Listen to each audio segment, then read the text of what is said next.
ശിവപദമുലകിൽ സുഹൃതം ശിവശങ്കരനാമം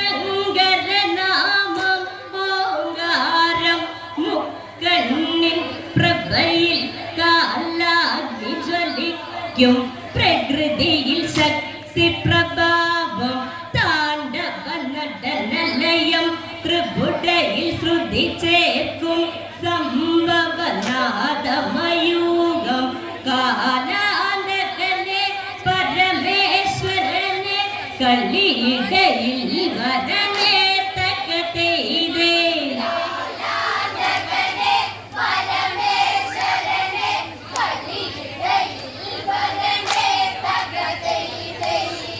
ശ്രീഭദ്ര നമിച്ചിട ശിവശങ്കരനെ തകതൈതേ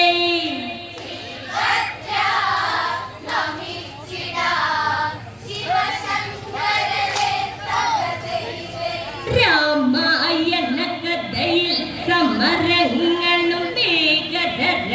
പകലേകിയ കാലം രാവണ പടകളും രാമശരങ്ങളിൽ തോറ്റു തകർന്നു തളർന്നൊരു സമയം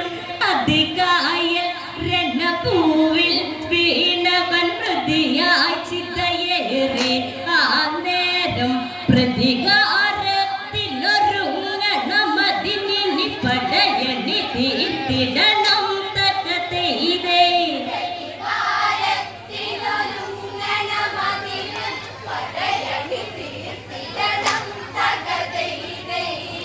ആരിനി പോയിടും പട നയിക്കാൻ തകതൈതേ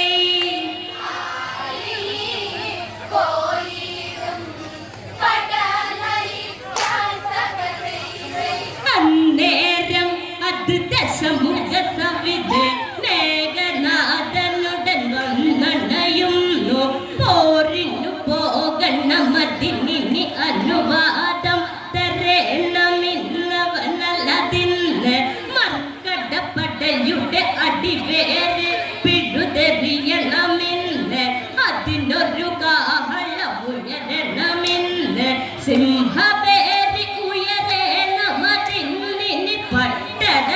തീടാൻ തകതൈതേ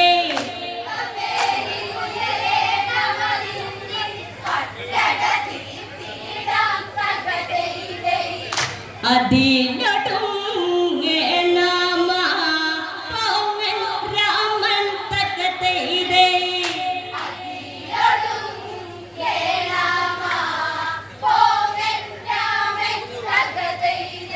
രാവണ മിഴികള തന്നു വിടർന്ന് 10 മുഖങ്ങളും വന്നു തെളിഞ്ഞ് കാനീനൻ അത് കണ്ട് നിവർന്ന് താതനെ ചേർത്തു പിടിച്ചവനതു സമയം അന്ന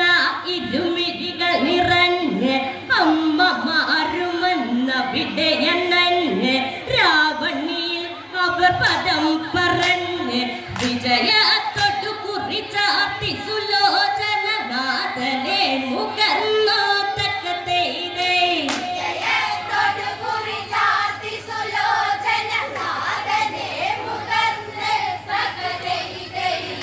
അതു